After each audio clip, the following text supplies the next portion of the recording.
comes and goes.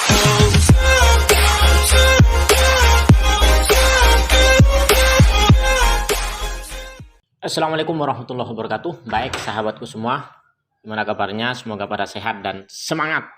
Di video kali ini saya akan membacakan berita tentang VTube ya, akan baca berita tentang VTube. Jadi berita ini dari Liputan 6 yang sudah banyak dibahas oleh para VTuber lain atau YouTuber lain. Di kesempatan kali ini mungkin dari teman-teman ada yang belum tahu, bisa menyimak berita yang akan saya baca dan nanti kita akan cocokkan ya dengan apa yang ada saat ini. Oke, langsung aja teman-teman, nggak pakai lama-lama. Namun sebelumnya saya ingatkan buat yang belum klik tombol subscribe, silahkan klik tombol subscribe dan tombol lonceng agar selalu update info terbaru dari channel ini. Oke, terima kasih. Baik, langsung saja yang pertama. Jadi ini nanti mungkin linknya saya taruh di deskripsi, teman-teman bisa baca sendiri langsung ya. Beritanya ini ada di Liputan 6. Jadi berita tentang VTube ini langsung diliput ya oleh Liputan 6 di sini. Berikut liputan6.com, Jakarta, Satgas Waspada Investasi atau SWI telah menyatakan PT Future Viewtech atau VTube termasuk entitas bukan investasi tapi entitas ilegal sejak Juni 2020. Oke, kita lanjut ke bawah. Kemudian hingga saat ini kegiatan VTube masih belum mendapatkan izin dan dilarang karena tidak memenuhi sejumlah rekomendasi yang disyaratkan. Namun demikian, VTube ini malah viral di jagat maya beberapa waktu terakhir. Sebagai iming-iming, VTube menawarkan keuntungan yang besar dengan cara yang cukup mudah bagi member mereka, yakni hanya dengan menonton iklan di aplikasi VTube. Imbal hasil dari nonton iklan ini berupa poin yang nantinya bisa dicairkan. Tak hanya itu, member juga bisa mendapatkan penghasilan tambahan dari mengajak member baru untuk bergabung dengan kode referral yang diberikan untuk menambah poin. Berikut sejumlah hal terkait VTube dan TikTok Cash yang dirangkum dari berbagai sumber. Yang pertama, tidak berbayar, belum ada aduan kerugian. Adapun VTube ini tidak mengenakan biaya pendaftaran bagi member baru. Jadi betul ya. Yang pertama, VTube itu gratis. Tidak ada biaya pendaftaran. Syarat bagi calon member hanya harus berusia 17 tahun ke atas dan memasukkan data berupa nama lengkap, nomor NIK, SIM, paspor, dan nomor HP yang aktif. Kalau untuk pendaftaran setahu saya pakai NIK ya. Jadi kalau belum punya KTP itu tidak bisa. Itu setahu saya. Silahkan dikoreksi ya bagi kalau salah. Intinya pakai NIK sih. Namun saya kalau anak di bawah umur itu tidak bisa, pernah saya coba. Jadi harus NIK anak yang sudah cukup umur. Ya punya KTP lah seperti itu. Dan nomor HP. Oke. Kemudian member hanya perlu menonton video berisi iklan setiap hari dan mendapatkan poin VTube atau yang disebut view point ya, istilahnya dalam VTube itu view point, bukan VTube point tapi view point. Atau disebut juga VP, singkatan dari viewpoint. Satu VP atau viewpoint ini setara dengan $1 atau 14.000. Nantinya pihak VTube akan mengenakan pajak atau komisi atas penghasilan member mereka.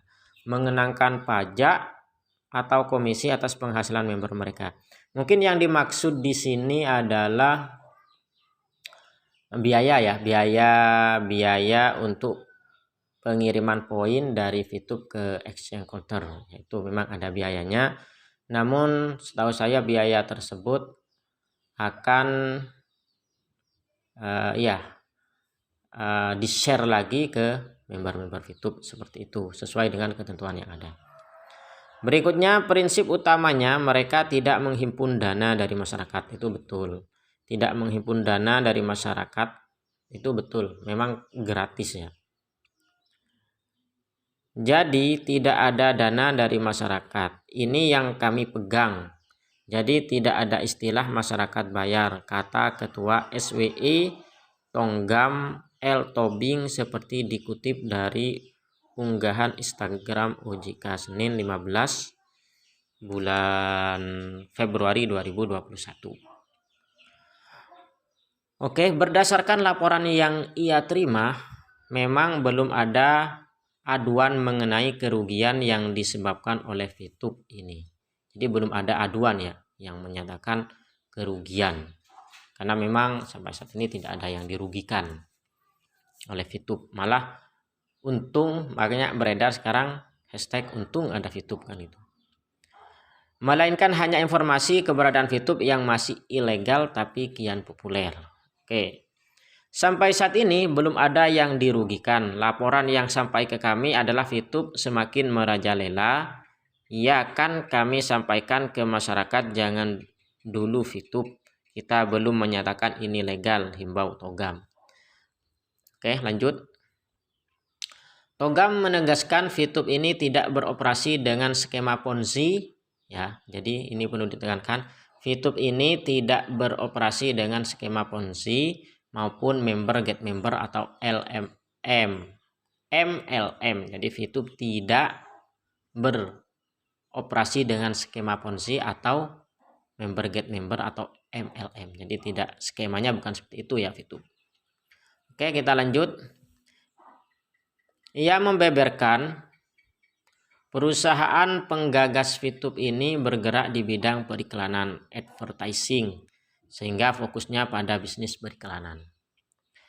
Sebagai perbandingan, Tonggam menyebutkan salah satu investasi bodong ini ya, yang juga sempat heboh, yakni Mimiles. Mimiles diketahui melakukan penghimpunan dana dengan iming-iming imbal hasil yang jauh lebih besar. Kalau ini saya sih sebenarnya kurang tahu ya, saya hanya sekedar baca. Silakan dibaca sendiri di liputan 6. Ini berbeda dengan Mimiles, mereka itu sama sekali enggak ada izin. Mereka izinnya itu hanya izin untuk melakukan edukasi, kemudian mereka melakukan penghimpunan dana dengan top up seperti itu. Mimiles diketahui melakukan penghimpunan dana dengan iming-iming imbal hasil yang jauh lebih besar. Ini berbeda dengan Mimiles. Mereka itu sama sekali enggak ada izin. Mereka izinnya itu hanya izin untuk melakukan edukasi. Kemudian mereka melakukan penghimpunan dana dengan top up. Contohnya Rp 3 juta dapat motor, 7 juta dapat Fortuner, 11 juta dapat Alphard. Itu tidak rasional sekali. Kita tanpa bekerja juga bisa melakukan Mimiles, kata Togam. Selain Fitup, ada TikTok Cash yang tak kalah ramai diperbincangkan. Sama seperti Fitup, TikTok Cash juga menawarkan imbal hasil bagi membernya hanya dengan menonton video di TikTok. Bedanya TikTok Cash mengenakan biaya keanggotaan bagi member mereka yang terbagi dalam beberapa kategori. Masing-masing kategori dikenai harga sesuai dengan tingkat imbal hasil yang ditawarkan. Merujuk pada pernyataan Togam sebelumnya, penghimpun dana inilah yang dapat dikategorikan dalam skema Ponzi. Berbeda dengan Fitup yang tak mengenakan biaya pendaftaran. Jadi Fitup tidak ada biaya pendaftaran ya. Diketahui biaya yang dihimpun dari member TikTok Cash cukup variatif ya. Diketahui biaya yang dihimpun dari member TikTok cukup variatif, di tiap kategorinya berkisar antara Rp89.000 hingga 5 juta. Wow. Oke, lanjut. Sehubungan dengan hal ini, pihak TikTok dengan tegas menyatakan bahwa perusahaan tidak meminta apapun berafiliasi dengan TikTok Cash, yang berarti ditunggangi namanya.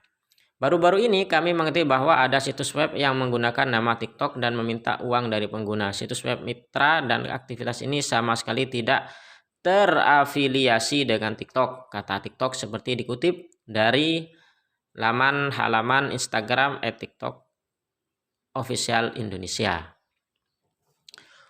Fitup sedang urus izin. Tonggam mengatakan Fitup sedang mengurus izin untuk bisa dicabut dari daftar investasi ilegal atau dinormalisasi. tentu ada sejumlah syarat yang harus dipenuhi sembari menunggu proses perizinan. SWI menghimbau agar masyarakat tidak dulu mengikuti kegiatan fitup. Fitup ini karena belum dinormalisasi dan mereka masih dalam proses dengan SWI dengan perizinan-perizinan yang sudah diajukan ke kami. Ya, masyarakat agar bersabar, tidak dulu ikut kegiatan itu, kata Tunggam. Itulah teman-teman beritanya. Jadi kalau saya simpulkan dari berita ini, satu, fitup itu gratis betul. Kemudian fitup katanya tidak memakai skema Ponzi dan LLM, itu beritanya. Dan yang ketiga, yang terakhir itu fitup sedang mengurus perizinannya. Seperti itu. Jadi teman-teman tinggal tunggu aja nanti ya kabar terbaru dan resmi, dan hati-hati juga kabar hoax yang saat ini marak beredar. Jadi tinggal tunggu aja informasi resminya. Oke teman-teman, itu aja berita ya dari liputan6.com, dan menurut saya ini valid, bisa jadi acuan buat teman-teman semua. Oke, sekian, terima kasih, thanks for watching, don't forget to subscribe. Kurang lebihnya mohon maaf, and the last I say, wassalamualaikum warahmatullahi wabarakatuh. Salam sukses dan semangat.